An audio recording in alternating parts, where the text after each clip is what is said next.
Hello प्यारे विद्यार्थी, मैं ब्रजेंद्र आप सभी का बोर्ड एग्जाम प्लस में स्वागत करता हूं। आज का जो हमारा टॉपिक है चौथे चैप्टर के एक समान चुंबकीय क्षेत्र में गतिमान आवेश पर लगने वाला बल निकालेंगे, जिसको हम लोग बोलते हैं लॉरेंज बल। F बराबर क्यू वी साइन थीटा। और इसके 4 से 5 केस हैं, बहुत खतरनाक खतरनाक और बहुत अच्छे हैं, बहुत अच्छे से समझेंगे। उसके बाद हम निकालेंगे किसी धारावाही चालक पर बल, यानी F बराबर आई बी एल साइन थीटा। तो आइए सीधे चलते हैं अपने टॉपिक पर। बहुत इंपॉर्टेंट टॉपिक है, केस इसका सबसे ज्यादा इंपॉर्टेंट है। तो आइए समझते हैं। जो पहला केस पहला है हमारे पास, एक समान चुंबकीय क्षेत्र में आवेश पर लगने वाला बल। ठीक है, तो हम क्या कर सकते हैं, यहाँ पर दो चीजें बात करेंगे, देखना मेरे भाई। हम आवेशित कण को, या लिख दे रहा हूं, आवेशित कण को हम आवेश का नाम देंगे, यानी हम आवेशित कण को क्या बोलेंगे, आवेश बोलेंगे। ठीक है, तो हम एक समान चुंबकीय क्षेत्र है उसमें गतिमान आवेश पे लगने वाला बल निकालें, तो हम कह सकते हैं, तो पहले तो हम लॉरेंज बल आपको बता दें ये क्या है। तो हम कह सकते हैं, यदि पहली चीज है, यदि किसी कोई आवेश, यदि कोई आवेश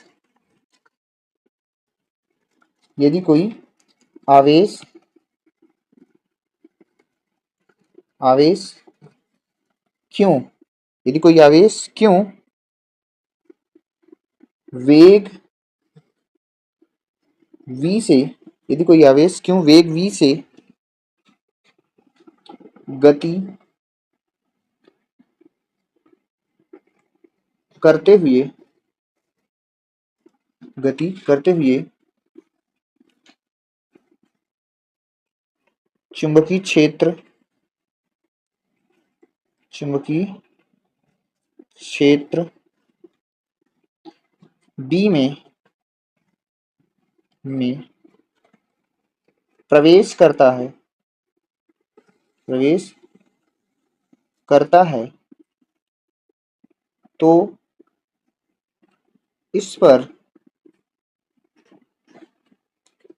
एक बल कार्य करता है। तो इस पर एक क्या करता है, बल कार्य करता है। ठीक है, यह बल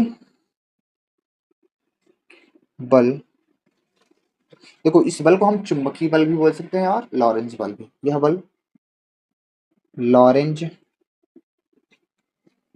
बल कहलाता है, कहलाता। ठीक है, यह बल क्या कहलाता है, लॉरेंज बल कहलाता है। देखो इसको समझो, तो हमारे पास ये जो बल है F, वेक्टर फॉर्म में लिख रहे हैं, बराबर होता है क्यों V क्रॉस B। यहाँ पे चुंबकीय क्षेत्र भी सदिश है और ये भी क्या है, सदिश है। और इसी चीज को हम लोग क्या बोलते हैं, लॉरेंज बल। अब यहां से मैं थोड़ा सा इसको और बढ़ाऊं, तो F इसका परिमाण लिया जाए, तो इसको हम लिख सकते हैं क्यों V क्रॉस B को हम लिख सकते हैं VB साइन थीटा। कैसे लिखा, कैसे लिखा, कैसे लिखा, जस्ट अभी बताते हैं। इसका जो परिमाण हो जाएगा Q V B sine theta, Q V B क्या हो जाएगा, साइन थीटा। अब यहां से जो v क्रॉस बी है, देखो साइड में देख लीजिए, क्योंकि a क्रॉस b बराबर होता है A B sine theta into N cap, एकांक सदिश से छोड़ दिया जाएगा। तो v क्रॉस वी बी अगर हमसे पूछा जाएगा इस तरह से, हम क्या बताएंगे, वी बी साइन थीटा। उसी चीज को यहाँ पर मैंने क्या कर लिया, यूज कर लिया, क्या कर लिया, यूज कर लिया। ठीक है, अब यहां पर v क्रॉस b का क्या मतलब है, v क्रॉस v का क्या मतलब है। ठीक है, तो यहां पर ये लिख दे रहा हूं मैं, यहां पर v क्रॉस b सदिश गुणन, सदिश गुणन पल को प्रदर्शित करता कक्षा 11 की चीज है, प्रदर्शित करता है। ठीक है, यहाँ पे आपका क्या है, v क्रॉस b है, वो सदिश गुणनफल को प्रदर्शित करता है। तो भाई अगर सदिश गुणनफल को प्रदर्शित कर रहा है सर, इसका क्या होगा, दिशा भी होगी। तो हमें बल की दिशा बताना है। एक चीज और याद रखना, अगर v क्रॉस b जो है ना, देखो कभी भी दो सदिशों का क्रॉस प्रोडक्ट निकाला जाए तो जो अगली सदिश है, जो जिसके बराबर है ये क्रॉस प्रोडक्ट, वो आपका क्या होता है, हमेशा इन दोनों पे लंब होता है। तो यहाँ पे हम लिख सकते हैं कि इसका मतलब जो f है वो भी परपेंडिकुलर है v के भी, एंड परपेंडिकुलर b के भी। ये चीज आपको याद रखना है कि जो v क्रॉस b है का जो परिमाण f है, वो f दोनों के क्या होता है, v और b के क्या होता है, लंबवत होता है। सर अब बात आती है दिशा बताने की, कि v क्रॉस है, अगर क्रॉस प्रोडक्ट प्रदर्शित कर रहा है तो भाई इसकी दिशा क्या होगी। तो इसकी दिशा हम दो तरीके से बता सकते हैं, एक राइट हैंड थंब रूल से जो पीछे हमने पढ़ा रखा है, एक फ्लेमिंग के दाएं हाथ के नियम से। तो फ्लेमिंग के दाएं हाथ के नियम से आपको बताना चाहेंगे, फ्लेमिंग के दाएं हाथ, फ्लेमिंग के दाएं हाथ के नियम के, रुक जाओ, का नियम लिख दो, का नियम क्या है, क्या है ये फ्लेमिंग के दाएं हाथ का नियम। ठीक, मैं इसको थोड़ा सा छोटा करता हूँ फिर आपको और चीजें बताता हूँ। देखें,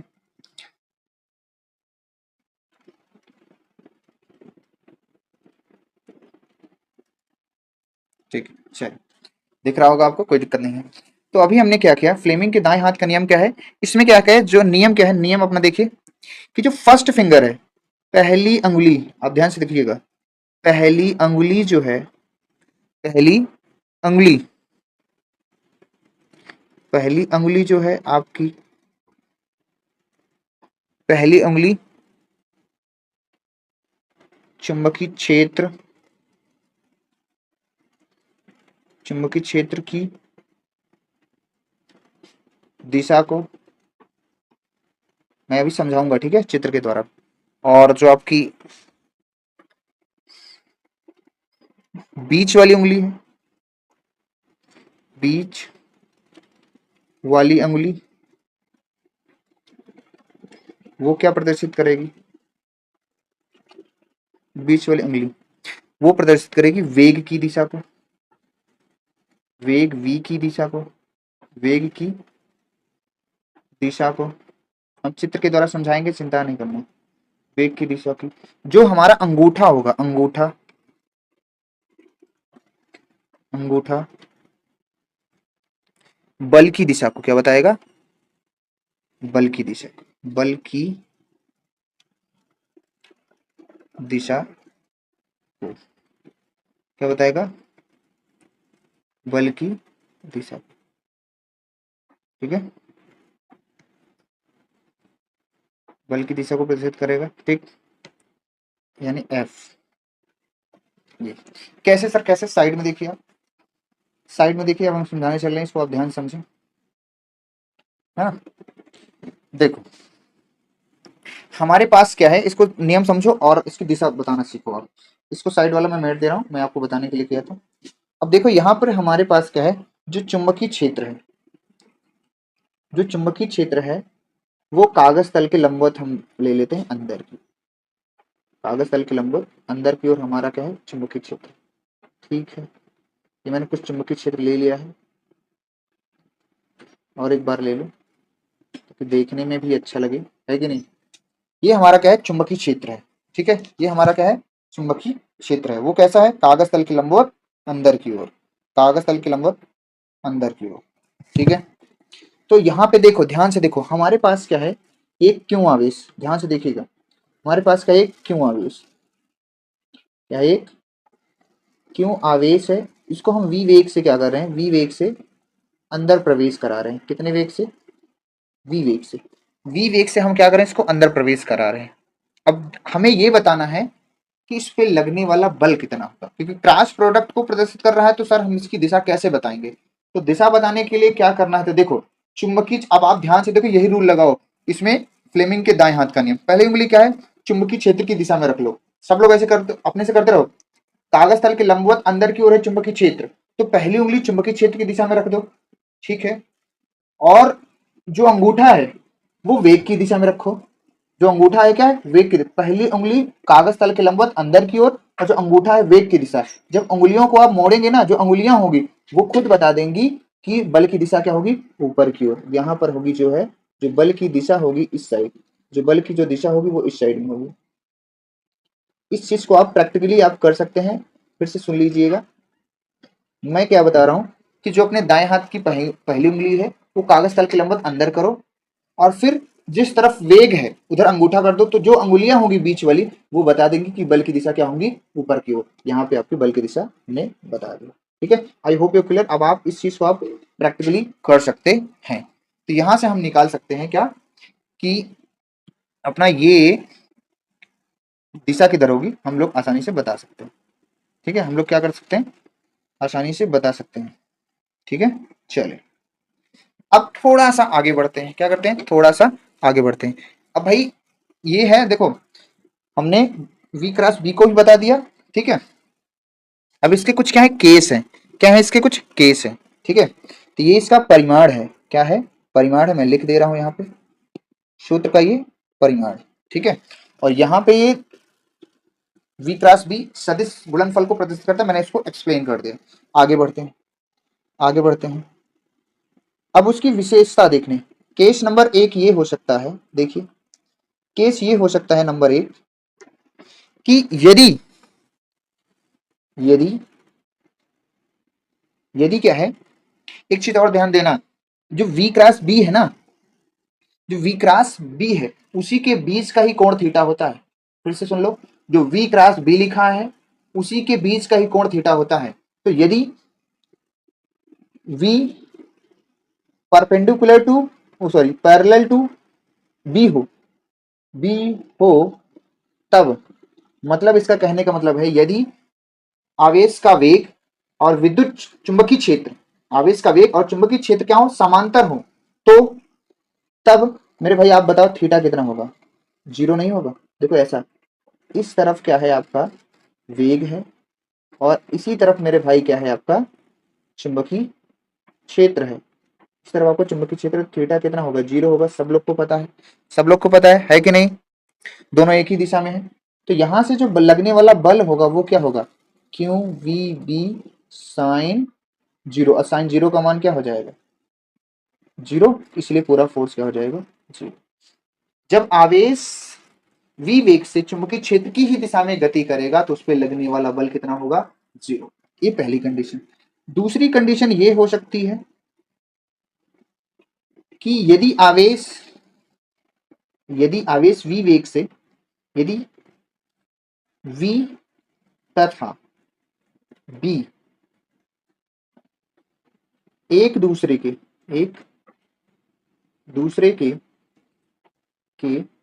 विपरीत हो, कैसे हो, विपरीत हो, तब देखे कैसे, अगर मान लीजिए हमारा जो है आवेश जो v वेग से इस तरफ गतिमान है, ठीक है, और जो चुंबकीय क्षेत्र है वो उसकी इस दिशा में है। चुंबकीय क्षेत्र आपका क्या है, इस दिशा में है, इस दिशा में। तो इसके बीच का जो कोण बनेगा वो कितना होगा, 180 अंश। तब हम यहाँ पे f निकालेंगे तो मेरे भाई f बराबर Q V B sine theta होता है, और साइन 180 लिखेंगे, और साइन 180 अंश का मान मेरे भाई क्या होता है, 0 होता है। तो दोनों से ये चीज पता चला कि अगर चुंबकीय क्षेत्र और वेग दोनों समांतर हैं, या चुंबकीय क्षेत्र और वेग एक दूसरे के विपरीत हैं, तो दोनों स्थितियों पे जो लगने वाला बल है वो क्या होगा, शून्य होगा, शून्य होगा, शून्य होगा। ये तो हुआ हमारा बेसिक कॉन्सेप्ट। क्या हुआ हमारा, एक बेसिक कॉन्सेप्ट है, क्या है, बेसिक कॉन्सेप्ट है, ठीक है। अब उसके आगे हम लोग बढ़ेंगे थोड़ा सा, अब उसके आगे हम लोग क्या करेंगे, थोड़ा सा बढ़ेंगे। अब क्या है कि यदि लंबवत स्थिति आ जाए, क्या आ जाए, लंबवत स्थिति आ जाए, क्या आ जाए, लंबवत स्थिति आ जाए। देखिए भाई समझे, नेक्स्ट वाले पेज पे चलते हैं। और ये वाला केस जो है आपका इंपॉर्टेंट है, important case, case number 3, case number इसको 3 बोलो मेरे भाई, या इसको आप हेडिंग के रूप में लगाते हैं, इसको हेडिंग के रूप में भी लगाते हैं।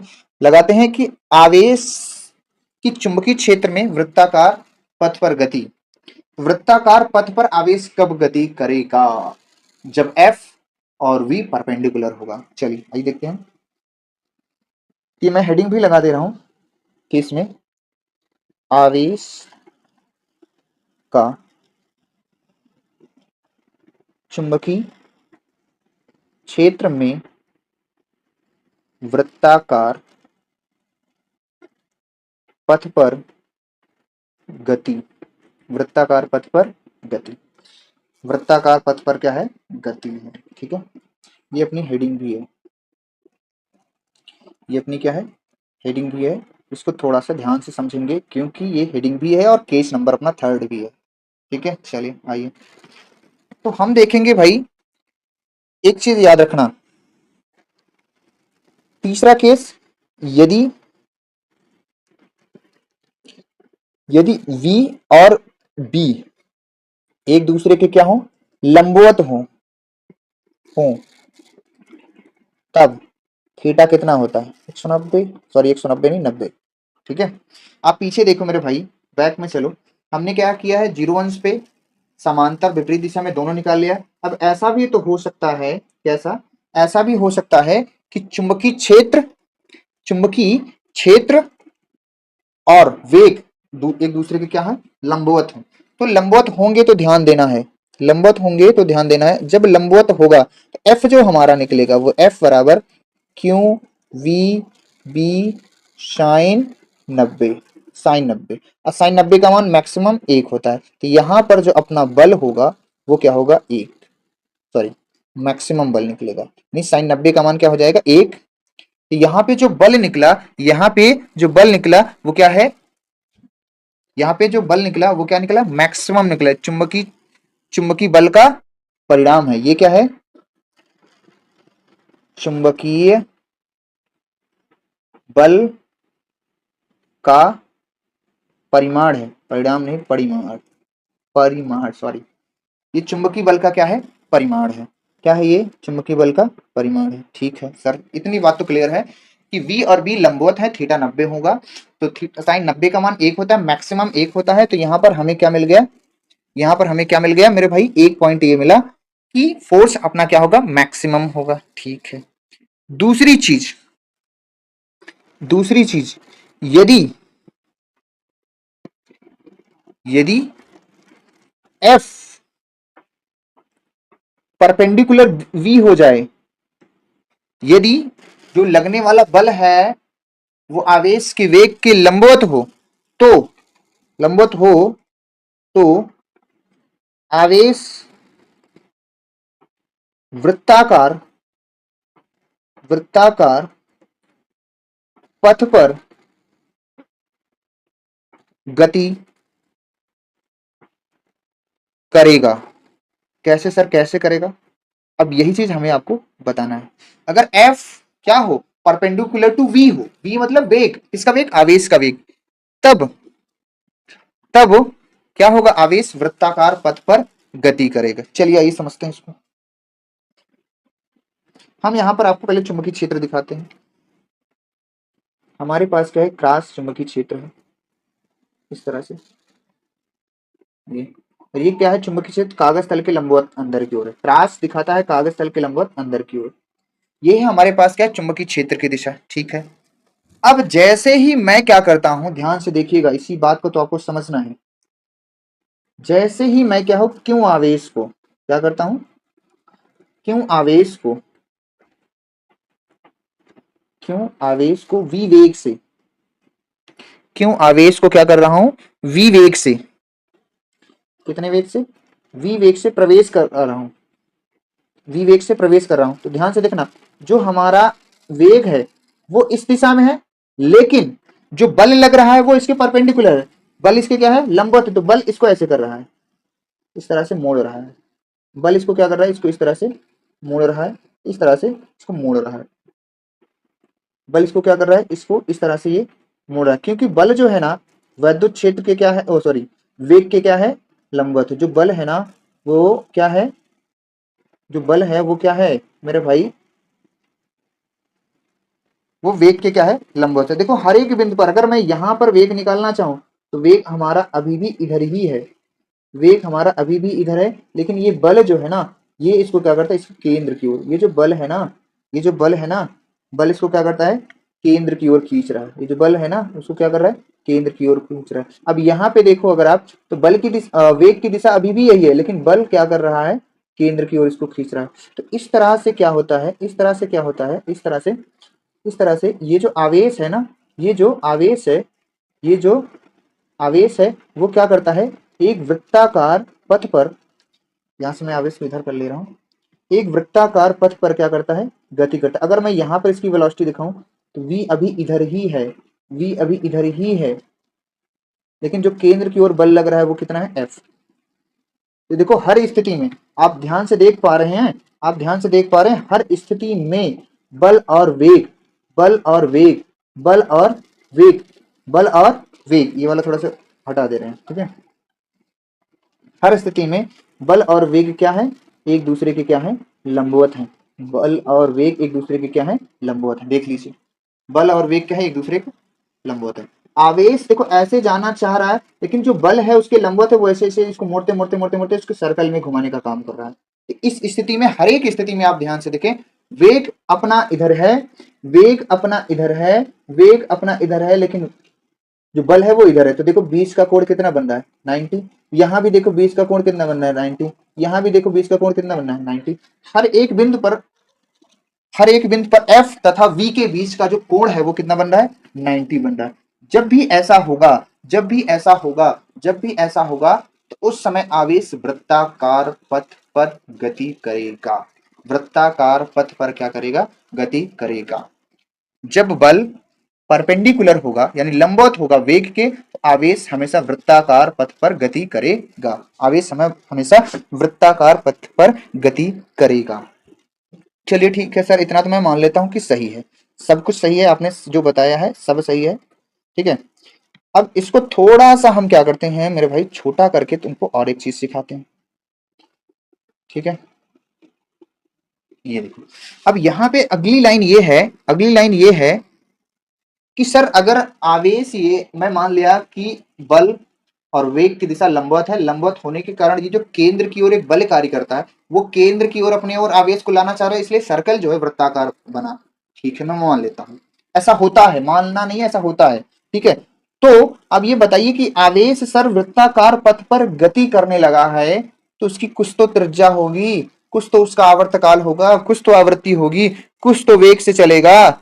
यस, तो वृत्ताकार पथ के लिए हम क्या निकाल लेते हैं, देखिए, वृत्ताकार कार पथ के लिए, पथ के लिए, अब आप एक चीज ध्यान से सुनिएगा, जब कोई आवेशित कण, जिसको हम आवेश बोले हैं, किसी सर्कल के चारों ओर चक्कर लगाता है, तो केंद्र की ओर सदैव एक बल कार्य करता है, उस बल को हम लोग बोलते हैं अभिकेंद्र बल। यह अभिकेंद्र बल कहां से उत्पन्न हुआ, चुंबकीय बल यानी QVB साइन थीटा से, QVB साइन थीटा से। तो यहां पे हम लिख देते हैं इस बात को, जब आवेशित कण, या आवेश लिखो, जब आवेश वृत्ताकार पथ पर गति करता है, गति गति करता है, तो सदैव केंद्र की ओर, केंद्र की ओर एक अभिकेंद्र बल, अभिकेंद्र अभिकेंद्र बल कार्य करता है। यह अभिकेंद्र बल, यह अभिकेंद्र बल, यह अभिकेंद्र बल, यह अभिकेंद्र बल चुंबकीय बल से, चुंबकीय बल से उत्पन्न होता है, उत्पन्न होता है। इस बात को ध्यान से समझे, जब कोई आवेशित कण या आवेश वृत्त के चारों ओर चक्कर लगाता है तो सदैव केंद्र की ओर एक बल कार्य करता है, सदैव केंद्र की ओर एक एक बल कार्य करता है, उस बल कार्य करता है, सदैव केंद्र की ओर एक अभिकेंद्र बल कार्य करता है या बल कार्य करता है, उसको अभिकेंद्र बल कहते हैं।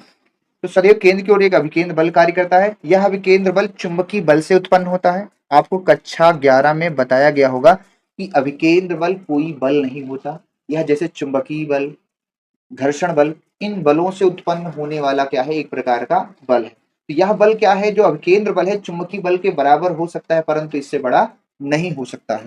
तो वृत्तीय पथ पर ऐसा होता है। तो हम कह सकते हैं कि जो अपना अभिकेंद्र बल है, अभिकेंद्र बल एफसी, सेंट्रीपिटल फोर्स कह सकते हैं इसको, बराबर होगा किसके, चुंबकीय बल के। किसके, चुंबकीय बल के, क्योंकि इसी से उत्पन्न हो रहा है। एफ ई, एफ ई नहीं लिखेंगे, एफ एम लिखेंगे, मैग्नेटिक फोर्स है। ठीक है, अब हमें अब पता है कि ये होता है M V square by R. कक्षा 11 ये होता है क्या, Q V B sine 90। Sine 90 का मान कितना है, 0 है, क्योंकि यहाँ है परपेंडिकुलर है सब एक दूसरे के। ठीक है, तो यहाँ से v से v कट जाएगा, v से एक v कट जाएगा, तो क्या बचेगा, थोड़ा सा इसको और छोटा करते हैं, थोड़ा सा छोटा करते हैं। ठीक, तो यहाँ से v से v कट जाएगा, तो ये हमारे पास बचेगा एम वी बटे आर बराबर क्यू वी। यहाँ से अगर हम कहेंगे, यहाँ से अगर हम कहेंगे आर बराबर, या यहाँ पे कहते, चलो थोड़ा सा इसको और इधर कर, यहाँ या मैं थोड़ा से इसको एडजस्ट कर देता हूँ, ये इसको एडजस्ट यहाँ करता हूँ। चलिए इसको हटाता हूँ, पहले बता,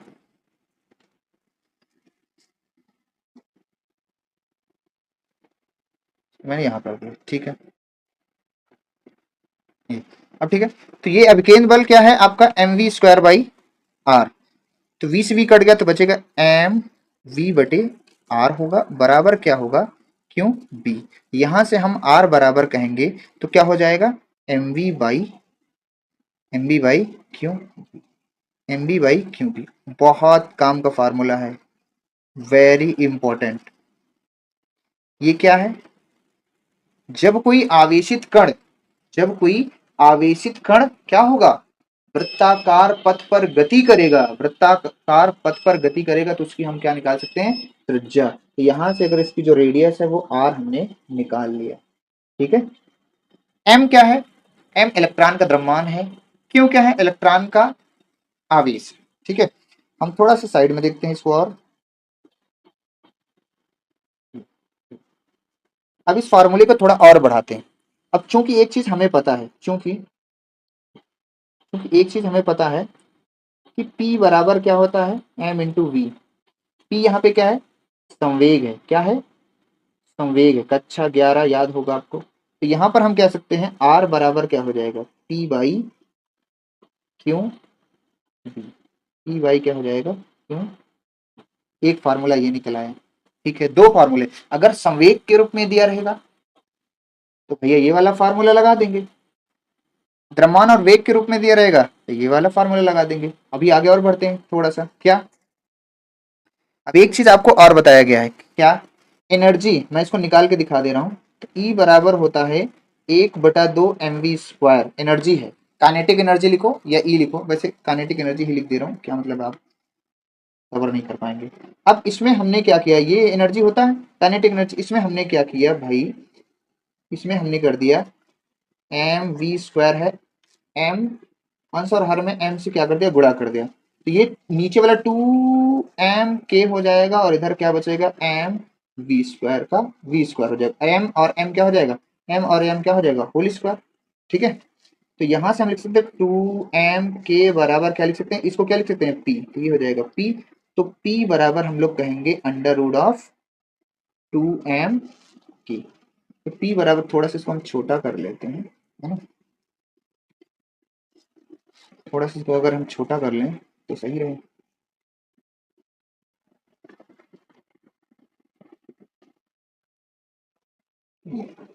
ठीक है, तो यहां से हमने क्या किया, इसको थोड़ा सा छोटा कर दिया। अब ये P का मान, अब आप ध्यान से देखो मेरे भाई, इस P का मान, ये इस P का मान मैं उठा के अगर यहाँ भर दूं, यहाँ भर दूं, तो मेरे पास एक फार्मूला और मिल जाएगा, मेरे पास एक फार्मूला और मिल जाएगा, मेरे पास एक फार्मूला और मिल जाएगा। क्या? तो सर क्या बनेगा, हम साइड में ही दिखा देते हैं आपको, ये साइड में दिखा रहे हैं, ठीक है। तो यहाँ पे हम साइड में दिखाएंगे, तो R बराबर क्या हो जाएगा, R बराबर ये हो जाएगा 2m के अंडर रूट बटे क्यों P। ये है आपका तीसरा फार्मूला। सर ये क्यों निकालें बार बार, ये है गतिज ऊर्जा के रूप में। जब गतिज ऊर्जा के रूप में त्रिज्या दी रहेगी तो ये लगाना है लास्ट वाला, पर ये संवेग के रूप में ये लगाना है, और द्रव्यमान वेग के रूप में रहेगी ये लगाना है। ठीक है, ठीक, ठीक है, ठीक ठीक ठीक ठीक ठीक ठीक, बोलो बोलो बोलो बोलो बोलो, यस। एक चीज यहाँ मैंने लिखा, अब इसी में मैं अगर एक चीज और, अगर त्वरित हो, आवेश हमारा क्या हो, त्वरित हो, रुक रुक के चले, तो इसको हम लिख सकते हैं क्या, 2m के को लिख सकते हैं क्यू इंटू वी त्वरित, क्यू इंटू वी त्वरित बटे क्यू, ये अपना रूट में होगा। देखो के बराबर क्या है, ऊर्जा है, ऊर्जा बराबर क्या होता है, आवेश गुणे विभव, आवेश गुणे विभव, यानी कार्य बराबर आवेश गुणे विभव। तो यहाँ पे त्वरित आवेश की बात की जाएगी तब, तो यहां से हम इसको लिख सकते हैं एक लाइन और, कि 2m क्यू वी त्वरित है, ये है त्वरित, त्वरित आवेश होगा। तो इसको हम लिख सकते हैं क्यू स्क्वायर बी स्क्वायर, पूरे को रूट में लिख दिया, पूरे को क्या लिख दिया, रूट में लिख दिया, पूरे को क्या लिख दिया, रूट में लिख दिया। आई थिंक यहाँ पे जगह कम हो रहा है, चलिए नेक्स्ट पर चलते हैं, कोई दिक्कत नहीं। तो यहाँ पे हमने क्या लिखा, देखो Q square B, Q square B square, root में नहीं था, इसको रूट में बनाने के लिए मैंने स्क्वायर लिख दिया, कोई दिक्कत नहीं, वही लिखा है। तो यहाँ से क्या होगा, आर बराबर क्या हो जाएगा, पीछे चलें, एक आवेश से एक आवेश कम हो जाए, एक आवेश से एक आवेश, देखो यहाँ पे कट जाएगा, देखो काट दे रहे हैं यहाँ पे, ये वाले आवेश से ये वाला आवेश कट जाएगा, तो बचेगा क्या, बी स्क्वायर अंदर है वो बाहर कर लेंगे, बी स्क्वायर अंदर है वो बाहर कर लेंगे, तो एक बटे हो जाएगा बी, अंडर रूट कितना बचेगा, 2m वी त्वरित, त्वरित आवेश रहेगा, आवेश कैसा रहेगा, त्वरित, तो नीचे क्या बचेगा, क्यों, क्या बचेगा, क्यों। ठीक है, तो ये हमारी त्रिज्या हो गई, ये हमारी त्रिज्या क्या होगी, तीन रूपों में हो गई, ये हमारी त्रिज्या क्या होगी, तीन रूपों में। ध्यान से सुनना, मैं चारों को एक बार फिर से लिख रहा हूं, है ना, चारों सूत्र को मैं एक बार फिर से लिख रहा हूं। देखो R बराबर हमने पहले क्या निकाला, m v बटे क्यू बी, और इसी के बराबर क्या है, P बाई क्यू बी। देखो फिर इसके बराबर क्या है, 2m k बटे क्यू बी, फिर इसके बराबर हमने क्या लिखा, 2m v त्वरित बटे क्यों, रूट में है ये पूरा, और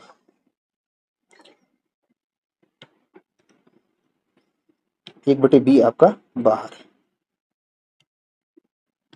ठीक, ये आपका क्या है, फार्मूला आ गया, ये आपका क्या आ गया, फार्मूला आ गया।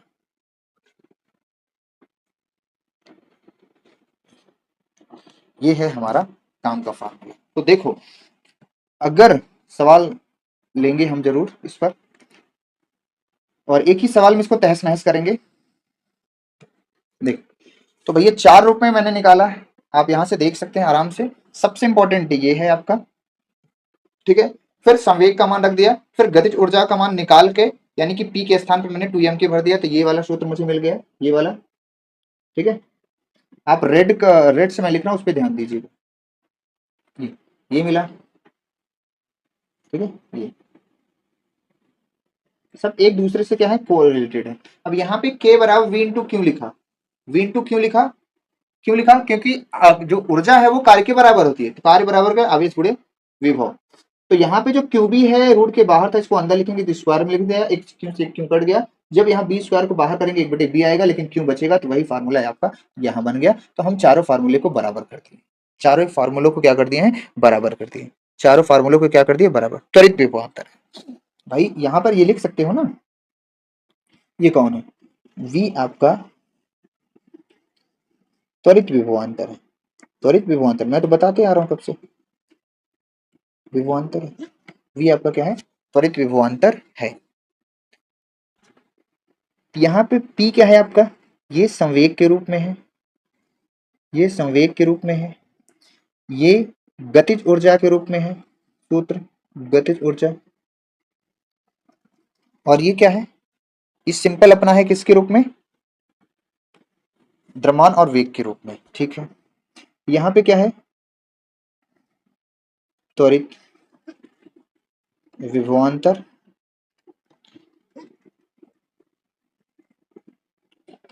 के रूप में है, ठीक है। अब ध्यान से समझो, मैं सबको बता दे रहा हूँ, m क्या है, v क्या है, मैं फिर भी सब लोग जानते हैं, फिर भी एक बार बता देता हूँ सबको, नहीं कुछ गरीब बच्चे हैं जो अभी कमेंट करेंगे सर ये क्या है, तो मैं हर एक बात बता दे रहा हूँ क्या कौन है, के भी बता दे रहा हूँ, जो जो मिल रहा है सब बता दे रहा हूँ, ठीक है। यहाँ पर m क्या है, इलेक्ट्रॉन का द्रव्यमान, यानी आवेश का द्रव्यमान, ठीक है। v क्या है, वेग है, किसका, इलेक्ट्रॉन का वेग। b क्या है, चुंबकीय क्षेत्र है, क्यों क्या है, आवेश है, किसका आवेश, इलेक्ट्रॉन का आवेश ले लिया जाएगा E, यानी इसको ऐसे भी लिख सकते हैं। v क्या है, त्रिज्या, किसकी, वृत्ताकार पथ की त्रिज्या। k क्या है, गतिज ऊर्जा, ठीक है। और जो v है ना, v त्वरित विभवांतर है, ये बात क्लियर है। अब हम क्या कर सकते हैं, इस पर एक सवाल ले लें, या तो कहो इसका चौथा केस। देखो तीसरा केस कितना इंपॉर्टेंट है, यहां से हमने लिया है, तीसरा केस यहां से हमने लिया है, और इस वाले वेरी इंपॉर्टेंट वाले फार्मूले पे सवाल हर बार लगभग आती है। तो इस पर हम करते हैं एक सवाल, और हम सवाल करने के बाद इसका चौथा केस पढ़ेंगे। हम सवाल पढ़ने के बाद इसका क्या करेंगे, चौथा केस पढ़ेंगे। चलिए, तो सवाल यहीं पे ले लिया जाए कि यहाँ पे ना लिया जाए, ले लिया जाए, ले लिया जाए। थोड़ा सा अगर इसको मैं छोटा करूं तो आपको खुशी हो सके, मिल जाए तो मिल जाए, नहीं मिलेगी तो कोई दिक्कत नहीं।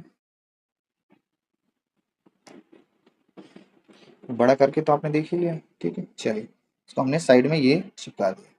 अब यहीं पर हम लेते हैं एक सवाल। सवाल लेने से पहले मैं आपको कुछ चीजें बताऊंगा। तो देखिए, हमारे पास कण कैसा कैसे हो सकते हैं, हमारे पास कण भी हो सकते हैं अलग अलग तरीके से। चलिए, हमारे पास मान लीजिए कण है, कण है, एक कण, कुछ चीजें आपको याद रखना है, कण है और उसका द्रव्यमान हो सकता है कण का, हालांकि ये सब चीजें आपको याद नहीं करना है, और उस पर आवेश, उस पर आवेश, ठीक है। तो कण में हम लोग क्या ले सकते हैं,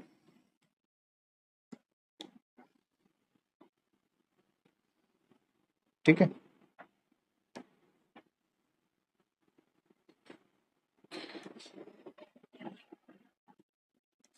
बॉक्स बना रहा हूं मैं कुछ करके, ठीक है, बन जाए तो अच्छा, ठीक है, बन ही जा रहा हूँ। एक बॉक्स बन गया, ठीक है। चलो, इस बॉक्स में सबसे पहले हमारे पास कुछ भी हो सकता है, अल्फा कण हो सकता है, बीटा कण हो सकता है, ठीक है, और प्रोटॉन हो सकता है, ठीक है, न्यूट्रॉन हो सकता है। तो उसके लिए मैं कुछ बातें आपको बता रहा हूँ, उसको एज इट इज आप याद रखेंगे, क्या करेंगे, एज इट इज आप याद रखेंगे तो ज्यादा सही होगा। जैसे हमारे पास अल्फा कण है, क्या है, अल्फा कण हो या पहले क्या हो, प्रोटॉन है, क्या है, प्रोटॉन। मैं थोड़ा सा कलर चेंज कर दूं, हमारे पास क्या है, प्रोटॉन।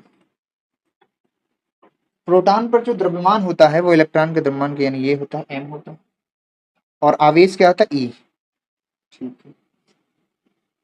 अगर हमारे पास ड्यूट्रॉन हो तो, ड्यूट्रॉन ये अस्थायी कण है, इसका जो द्रव्यमान होता है वो 2m होता है, इलेक्ट्रॉन के द्रव्यमान का 2 गुना, और इस पर जो आवेश होता है वो E होता है, ठीक है। अब एक होता है आपका अल्फा कण, कौन सा कण, अल्फा कण। तो अल्फा कण का जो द्रव्यमान होता है वो 4m होता है, और जो आवेश होता है वो 2e होता है। ये चीज अगर आप याद रखते हैं तो सवाल लगाने में बहुत ही बढ़िया रहेगा। हम आपके सामने एक सवाल लेते हैं और सवाल को साइड में करते चलते हैं, ठीक है। चलो, सवाल हम लेते हैं मेरे भाई। सवाल है हमारे पास। हाँ, थोड़ा सा इसको और छोटा सा कर दूं तो मैं थोड़ा सा जगह मुझे बन जाए। ठीक है, यहाँ से मैं एक सवाल लेता हूँ। साइड में आपकी एक सवाल ली जा रही है, ठीक है। क्योंकि सवाल क्या है, एक प्रोटॉन और एक अल्फा कण, चाहे एक प्रोटॉन एक अल्फा कण ले लें, चाहे दो प्रोटॉन दो अल्फा कण ले लें, कैसे भी ले लें आप उस सवाल कोई सभी, बहुत सारी सवालें हैं। मैं एक सवाल आपको करा रहा हूँ, इसमें हर चीज आपको निकाल के दिखा रहा हूँ, ठीक है। तो आपके पास सवाल है, क्वेश्चन है आपके पास। क्वेश्चन पहले पूरा लिख देंगे, तब इसको समझेंगे। सवाल है हमारे पास, एक प्रोटॉन तथा एक प्रोटॉन तथा एक अल्फा कण ले रहे हो, चाहे ड्यूट्रॉन भी ले सकते हो। अल्फा कण, एक प्रोटॉन तथा एक अल्फा कण को चुंबकीय क्षेत्र चुंबकीय क्षेत्र में प्रवेश कराते चुंबकीय क्षेत्र में प्रवेश कराते हैं, तो उनके तो उनके त्रिज्याओं का अनुपात ज्ञात कीजिए ज्ञात कीजिए ज्ञात कीजिए। कब? पहला प्रश्न है, प्रश्न अलग अलग पूछा जाएगा, ठीक है। त्रिज्याओं का अनुपात निकालना है जब समान संवेग से, जब या समान वेग से कहते हो, जब समान वेग से प्रवेश करे। ध्यान से सुनना भाई, बहुत काम की चीज है। एक प्रोटॉन है और एक अल्फा कण एक चुंबकीय क्षेत्र में प्रवेश कराते हैं, तो उनके त्रिज्याओं का अनुपात निकालना है, ठीक है। उनके त्रिज्याओं का क्या निकालना है? अनुपात निकालना है। लेकिन पहली कंडीशन ये है कि जब वो समान वेग से प्रवेश करें, तो समान वेग से प्रवेश करेंगे तो हम फार्मूला लगाएंगे मेरे भाई, F बराबर M V by Q B, यही लगाएंगे, F बराबर एम। अब हमें त्रिज्या, ये तो हमारा फार्मूला है रियल वाला, क्योंकि जब वेग समान होगा। लेकिन हमें क्या कर, अल्फा कण, तो अल्फा कण के लिए हम कहेंगे, तो अल्फा अल्फा कण और प्रोटॉन है, तो प्रोटॉन के लिए हम इसको आरपी बोल दें। अब प्रोटॉन का द्रव्यमान कितना होता है? प्रोटॉन का द्रव्यमान देखो, यहाँ पे बॉक्स में आ जाओ, एम होता है, यहाँ एम ही लिखेंगे। और वेग आपका नियत है, चुंबकीय क्षेत्र भी आपका नियत है, ठीक है। यहाँ पर क्यू के स्थान पे क्या लिखेंगे? प्रोटॉन का परावेश कितना होता है? ई होता है। चुंबकीय क्षेत्र आपका नियत है। ये आपका आ गया अल्फा कण के लिए, सॉरी प्रोटॉन के लिए। अब इसी तरह निकाले अल्फा, सॉरी त्रिज्या निकाले किसके लिए? अल्फा कण के लिए। तो देखो यहाँ पे फार्मूला तो यही लगने वाला है, M V by Q B. लेकिन एम क्या होगा? एम क्या, प्रोटॉन का द्रव्यमान कितना होता है? 4m। यहाँ देखो 4m लगाएंगे तो 4m। वी आपका नियत है। आवेश कितना होता है? 2e, सॉरी 2e, सॉरी मैंने गलत जगह टिक मार दिया है। देखिए चले, तो जो द्रव्यमान होता है वो 4m होता है, ठीक है। और जो आवेश होता है वो क्या होता है? क्यू के स्थान में क्या लिखेंगे? 2 × E बटे क्यू बी। इसको हम यहीं पे काट दें तो क्या हो जाएगा? 2 दूना 4, ये हो जाएगा 2mv बटे ई बी। अब हमें क्या करना है? अनुपात निकालना है, तो हम निकाल सकते हैं आर पी बटे आर अल्फा। तो भाग करेंगे तो ये वाला तो भाग करेंगे एम वी बटे ई बी, और इसको जब भाग करेंगे तो पलट जाएगा, ई बी बटे 2mv। यहां से कटने वाले लोग काट देंगे, एमवी को एमवी से काट दिया, ईबी को ईबी से काट दिया, तो जो हमारा आया क्या आया? 1/2, अर्थात आर पी अनुपाते आर अल्फा कितना आया? 1/2। यही हमारा क्या है? पहला आंसर है। यही हमारा क्या है? पहला आंसर है, ठीक है। I hope you clear. अब इसी में मेरे भाई दूसरा पूछ सकता है आपसे क्या, कि ये पहला प्रश्न था, थोड़ा सा छोटा करके इसको, है ना।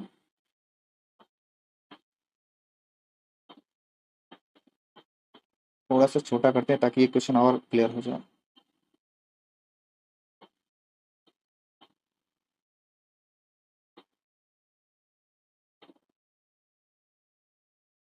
बहुत गड़बड़ हो गया यार।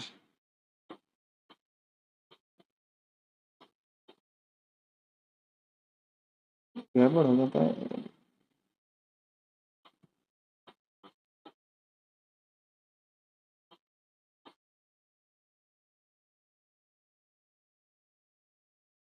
बहुत यहाँ से तो गड़बड़ हो गया।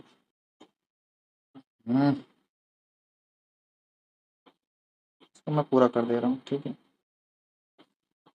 यही होता है, ना जानते रहो कुछ करो तो। फिर से लिख दे रहा हूँ पूरा क्वेश्चन। चुंबकीय क्षेत्र में प्रवेश कराते हैं, प्रवेश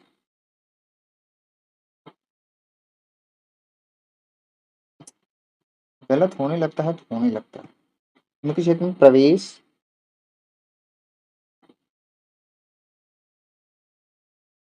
कराते हैं तो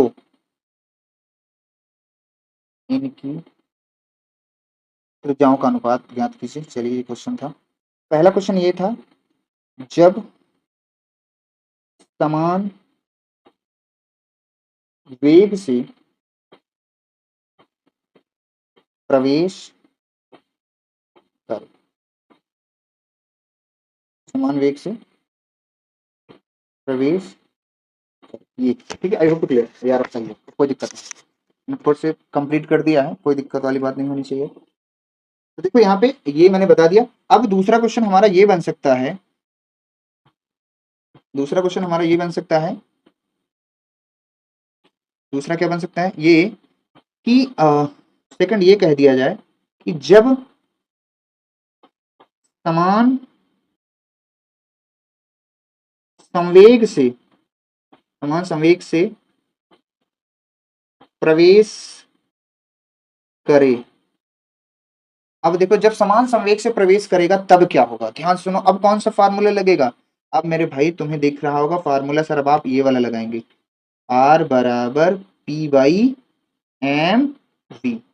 एम वी नहीं, क्यों वी है, सॉरी, क्यों, ये फार्मूला लगेगा, ये फार्मूला लगेगा, ठीक है।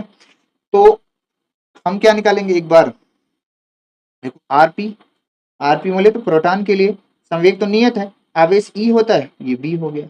अगर हम आर अल्फा निकालें तो क्या होगा, संवेग आपका अभी भी नियत है और इलेक्ट्रॉन क्या होता है 2e, बी आपका नियत है। भाग लगा देते हैं हम दोनों का, यहाँ पे साइड में देख लीजिए,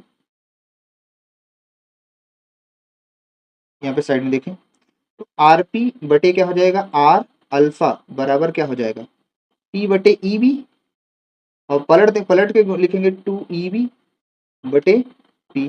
तो यहाँ से फिर से देखो कट जाएगा, पी से पी कट गया, ईबी से ईबी कट गया, क्या बचा है आर पी अनुपाते आर अल्फा, अनुपाते कितना होगा 2/2 अनुपाते 1, ये हो जाएगा आपका आंसर। जब बोलेंगे कि समान संवेग से प्रवेश करेगा तो ये वाला लगा देना है फार्मूला, ये वाला।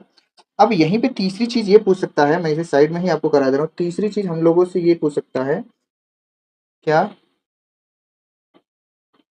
कि जब समान गतिज ऊर्जा से प्रवेश करे, जब समान गतिज ऊर्जा से प्रवेश करे तब क्या होगा, तब कौन सा फार्मूला लगेगा, ऊर्जा वाला, ऊर्जा वाला यानी ये वाला, यानी कि फार्मूला कौन सा लगेगा, आर बराबर 2m बटे क्यू बी, ये गतिज ऊर्जा है। त्वरित रहेगा तो अगला लगा देंगे।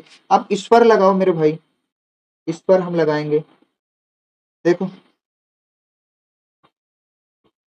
तो आरपी निकालेंगे, आरपी मतलब प्रोटॉन के लिए। अब प्रोटॉन का देखो क्या है, √2m, प्रोटॉन का द्रव्यमान कितना होता है, m ही होता है, तो m लिखा। काइनेटिक एनर्जी आपकी नियत है, और प्रोटॉन पर आवेश E बोला गया है और E आपका नियत है, हो गया। आर अल्फा निकाल, आर अल्फा में क्या करना है, 2 तो है लेकिन द्रव्यमान कितना होता है अल्फा कण का, 4m, कितना हो जाएगा 4m इंटू के आपका नियत है, और आवेश कितना हो जाएगा 2e_b। भाग कर देंगे, क्या कर देंगे, भाग कर देंगे। इसको तो मैं थोड़ा सा और सॉल्व कर सकता हूँ, लिख सकता हूँ मैं 8m के बटे 2e_b, ये अंडर रूट में है, भाग कर देंगे, क्या कर देंगे, भाग कर देंगे। तो आर टी बटे आर अल्फा बराबर क्या होगा, 2m बटे में क्या है, ईबी। इधर से भाग करेंगे तो 2EB, सॉरी यहाँ बी है, यहाँ ध्यान से देखिएगा बी है, ठीक है। 2EB बटे 8m के, ईबी से ईबी तो कट गया, ठीक है।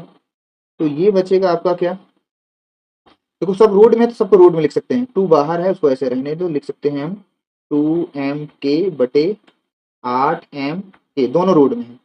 तो यहाँ से कटने वाले देखो कट जा रहे हैं ढेर सारे लोग, एम से एम कट गया, 2 दूना 4 हो जाएगा, 2, 1 बटे क्या बचेगा 4, और 1 बटे 4 क्या लिखते हैं 2, और 2 पहले से, तो 2 से 2 कट गया, क्या आएगा 1 बराबर 1 आएगा, तो यानी 1 अनुपात 1, 1 अनुपात क्या आएगा 1, यानी आर पी अनुपात आर अल्फा कितना हो गया हमारा 1 अनुपात 1, ये हो गया तुम्हारा आंसर।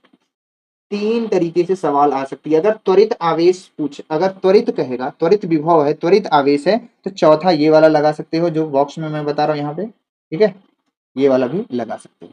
तो ये 3 तरीके से पूछा जा सकता है, आप इतना तक आप लगाएंगे। I hope you clear. देखो अब आप सोचो कि तीसरा पॉइंट कितना, तीसरा ये जो केस मैंने इंपॉर्टेंट लिखवाया है कितना काम का है। पहले इससे गति पता चली आवेश की, आवेश की गति पता चली किस प्रकार होगी, वृत्ताकार पथ पर गति करेगा, कब, जब F और V परपेंडिकुलर होगा। फिर इसके बाद हम इसको आगे बढ़ाते गए, त्रिज्या 4 प्रकार की निकाली गई, चारों को मैंने यहाँ पे लिख रखा है और उस पर एक सवाल कर ली।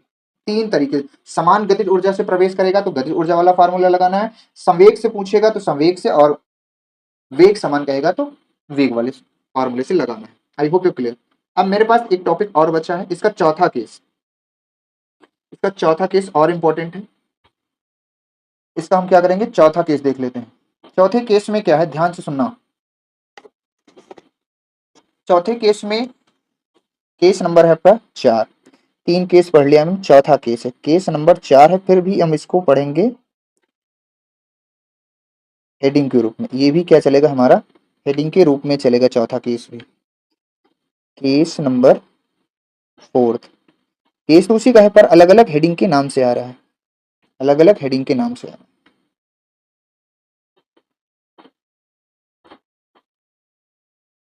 इसमें ये है आपके यहाँ, अरे यार इतना टाइम वेस्टेड है ये सब। चौथा केस, चौथा केस ये है, इसको बोला जाता है कि जब आवेश को तिरछा, जब आवेश को तिरछा, तिरछा बोले तो थीटा कोण पर। चौथा केस है, यदि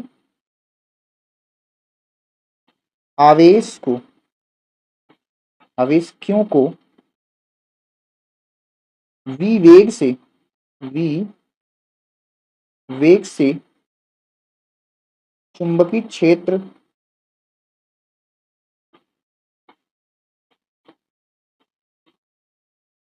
B में थीटा कोण से प्रवेश कराया जाए। अभी तक देखो पहले केस में है जो है 0 फिर 180 फिर 90 पे केस चला। अब क्या है, अगर हम आवेश को थीटा एंगल पर क्या करें, प्रवेश कराएं, तब क्या होगा, तो आइए देखते हैं। हमारे पास क्या है, ध्यान समझना, चित्र का ही सारा खेल है मेरे भाई, चित्र का ही सारा खेल है। यहाँ पर हमारे पास क्या है, एक आवेश है, एक क्या है आवेश, वो इसकी दिशा हम क्या मान रहे हैं, इस दिशा में, चुंबकीय क्षेत्र की दिशा।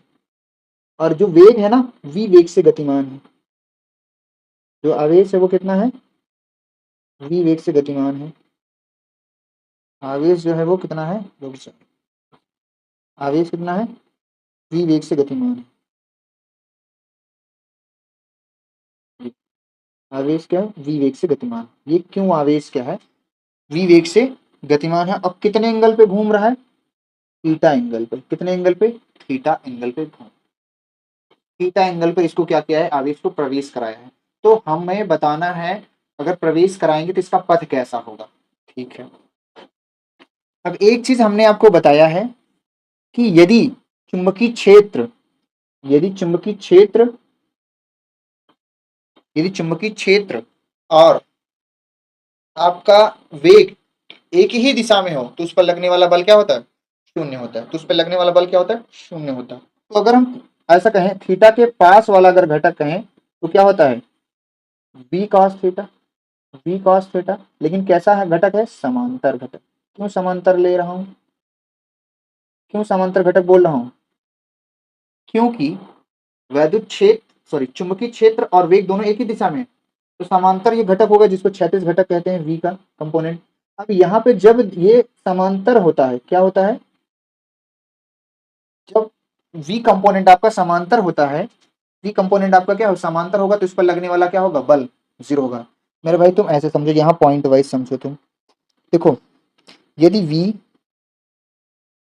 और बी पैरेलल है, यदि ये चीज बताया है तो बल कितना होता है बताओ आप, जीरो होता है। जीरो होता है ना, जब वी और बी एक ही दिशा में रहे, यानी कि इधर ही बी है और इधर ही वी है, तब। ठीक है, तो यहाँ पे थीटा तुम्हारा कितना होता है, जीरो अंश होता है, और जीरो अंश होने पे जो फोर्स है वो जीरो आ जाता है। तो आपका जो कंपोनेंट है होता है ये वी समांतर होगा, और बराबर क्या होगा, थीटा के पास वाली भुजा cos थीटा होते हैं, वी cos थीटा कंपोनेंट के साथ लिख देंगे। ठीक है, अगर ये समांतर है तो इस पर लगने वाला बल क्या होता है, जीरो होता है। अगर ये बल जीरो लग रहा है, यानी इस पर कोई बल ही नहीं लग रहा है, तो मतलब जो वी cos थीटा है वो अपरिवर्तित रहेगा, अपरिवर्तित रहेगा।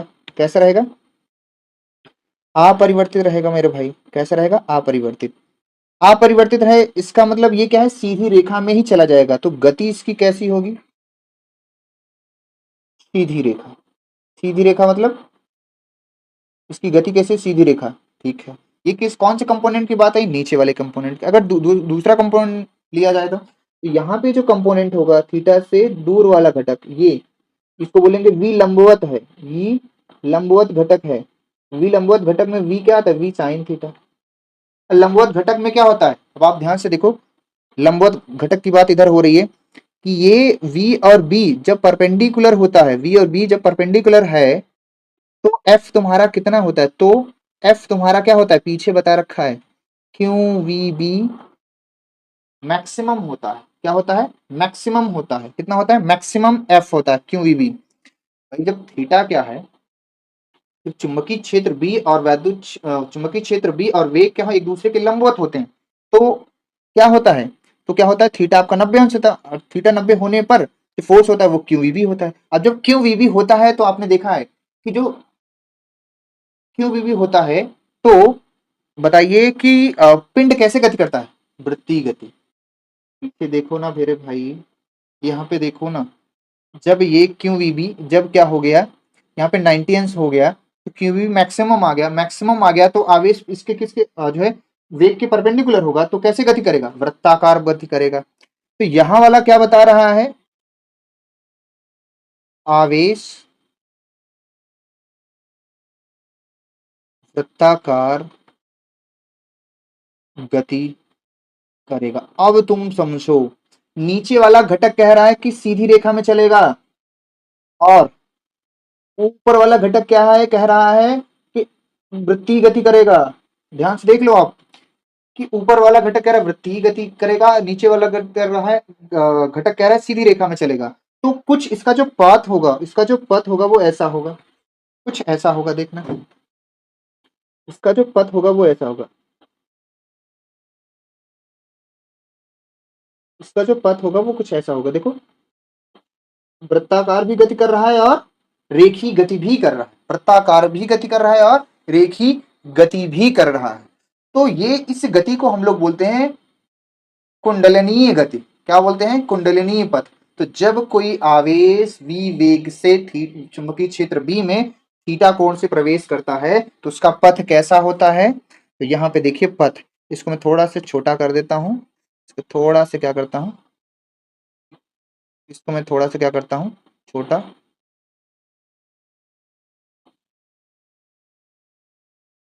ठीक है।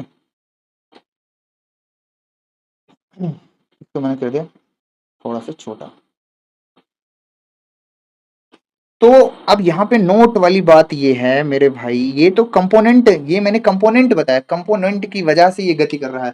क्षैतिज जो समांतर घटक है वो कह रहा है सीधी रेखा में आवेश गति करेगा, और जो ऊर्ध्व घटक है वो कह रहा है वृत्ताकार पथ पर गति करेगा।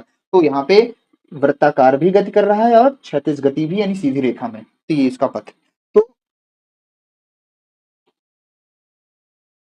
आवेश का पथ, आवेश का पथ कैसा होगा, कुंडलनी। इसका पथ कैसा होगा, कुंडलिनी। कुंडली के आकार का, देखो कुंडली की तरह है, तो आवेश का पथ कैसा होगा, कुंडलिनी। कब, जब आवेश को v वेग से चुंबकीय क्षेत्र में थीटा कोण से घुमाएंगे, ठीक है, ये कुंडलिनी पथ होगा। आगे बढ़ते हैं। अब हम इसकी और चीजें निकाल सकते हैं क्या, कि सर इसका आवर्त काल क्या होगा, तो आवर्त काल हम इसका निकाल सकते हैं। पीछे भी हम आवर्त काल निकाल सकते थे, नहीं बताया मैंने वहां पे, यहाँ पे देख लेते हैं इसका आवर्त काल। आवर्त काल और इसकी आवृत्ति, पहली चीज, दो चीज तो मैं लिख देता हूं पहले। आवर्त काल एवं आवृत्ति वेग पर निर्भर नहीं करती, पहली चीज। तो आवर्त काल बराबर क्या होता है, टी। आवर्त काल बराबर क्या होता है, टी। और देखो यहां पे ध्यान से देखिएगा, आवर्त काल के जैसे यहां से पिंड चला, यहां से एक चक्कर लगाया और फिर यहाँ पे पहुंच गया, तो इसका एक चक्कर है, एक चक्कर में लगा समय। ऐसे यहाँ से फिर चक्कर लगाया, यहाँ से एक चक्कर, यहाँ से एक, यहाँ से एक, ये है आपका एक एक चक्कर, ठीक है। ये आपका एक एक चक्कर दिखाई देंगे, तो मैं केवल एक की बात करूंगा। तो एक चक्कर में चला गया चली गई दूरी, यानी वृत्त की परिधि क्या होगी, 2 पाई r बटे उसका वेग ये। अब एक चीज तो हमें पता है कि 2 पाई/v, और त्रिज्या हम कहां से ले सकते हैं, पीछे से mv/q/d। अब यहां से हम क्या कर सकते हैं मेरे भैया, क्या कर सकते हैं, v से v काट दें, तो हमारे पास फार्मूला क्या आएगा, 2m पाई, 2 पाई m, 2 पाई m लिख दो, 2 पाई m बटे क्या हो जाएगा, क्यों, ये क्या आ गया, आवर्तकाल। और आवर्तकाल का उल्टी कौन होती है, आवृत्ति, तो आवृत्ति इसकी क्या हो जाएगी, क्यों b बटे 2 पाई m, यानी एक सेकंड में, एक सेकंड में कितनी बार चक्कर लगाएगी वो उसकी आवृत्ति हो जाएगी, और एक चक्कर पूरा करने में जितना समय लेगा उसको आवर्तकाल। तो ये आवर्तकाल, ये हो गया आपका, ये हो गया आपका आवर्तकाल, और ये हो गई आपकी आवृत्ति। अब एक चीज ध्यान देना, ये कुंडलिनी पात का भी, और कुंडलिनी पात का भी, और वृत्ताकार कोई आवेश गति कर रहा है उसका भी आवर्तकाल यही होता है। पीछे मैंने नहीं बताया, यहाँ पे बता दिया, दोनों के लिए सेम होता है, ठीक है। अब एक चीज होती है मेरे भाई पिच बताना, क्या होता है पिच, एक चीज होती है पिच। पिच क्या है, पिच बोलते हैं, पिच, पिच वो खेलने वाली नहीं, ये होती है अपनी पिच। पिच क्या होती है, देखो पिच में क्या है, देखो यहाँ पे जैसे मैंने यहाँ पे बता रखा है कि ये वाली एक चक्कर यहाँ से ऐसे गया, और अपना एक चक्कर पूरा करने में जो समय लगा रहा है उसी को क्या बोलते हैं, आवर्तकाल। और इतनी जो चली गई दूरी है, इतनी जो चली गई दूरी है, उसी को हम लोग बोलते हैं डेल्टा एक्स, उसी को क्या बोलते हैं, डेल्टा एक्स। तो डेल्टा एक्स एक चक्कर में जो है आवेश के द्वारा एक चक्कर में चली गई दूरी जो होती है वही क्या कहलाती है, उसका पिच कहलाती है। तो पिच यानी दूरी, पिच यानी दूरी, डेल्टा एक्स मान रहे हैं। और ये दूरी बराबर क्या होता है, चाल गुणे, चाल कौन सा लेंगे, क्षैतिज चाल, क्षैतिज चाल, या इसको v समान गुणे समय, समय बोले तो आवर्तकाल। क्षैतिज चाल क्यों ले रहे हैं, क्योंकि जो अपना आवेश है वृत्तीय और रेखीय गति कर रहा है, वो धीरे धीरे क्या कर रहा है, आगे बढ़ रहा है, इसके समांतर रूप में। तो समांतर रूप से आगे बढ़ रहा है, तो इसलिए हम इसकी चाल को क्या लेंगे, क्षैतिज चाल। बाकी ऊपर के ऊर्ध्वाधर गति के लिए वृत्ताकार गति कर रहा है, उससे तो हमें कोई मतलब ही नहीं। हमें क्या है, क्षैतिज चाल लेना है। क्षैतिज चाल हमारी क्या है, v cos थीटा, और t क्या है, आवर्तकाल। तो आवर्तकाल यहां से लेंगे 2 पाई m बटे क्यू बी, ये हो जाएगी हमारा पिच, ये हो जाएगी हमारी क्या, पिच, ये हो जाएगा हमारा पिच। ठीक है, ये आई होप यू क्लियर, मैंने सवाल भी करा दिया, एक बार आप इसको फिर से रिवाइज करेंगे तो अच्छे से क्लियर होगा। अब जो मेरा एक टॉपिक बचा है, धारावाही चालक पर लगने वाला बल, छोटा सा है, मैं इसको अगले वीडियो में करा दूंगा क्योंकि वीडियो एक लगभग 1.5 घंटे के करीब है। तो आज के लिए मैं बस इतना करता हूँ, अगर नेक्स्ट वीडियो में मिलूंगा तब तक के लिए बाय बाय, टेक केयर।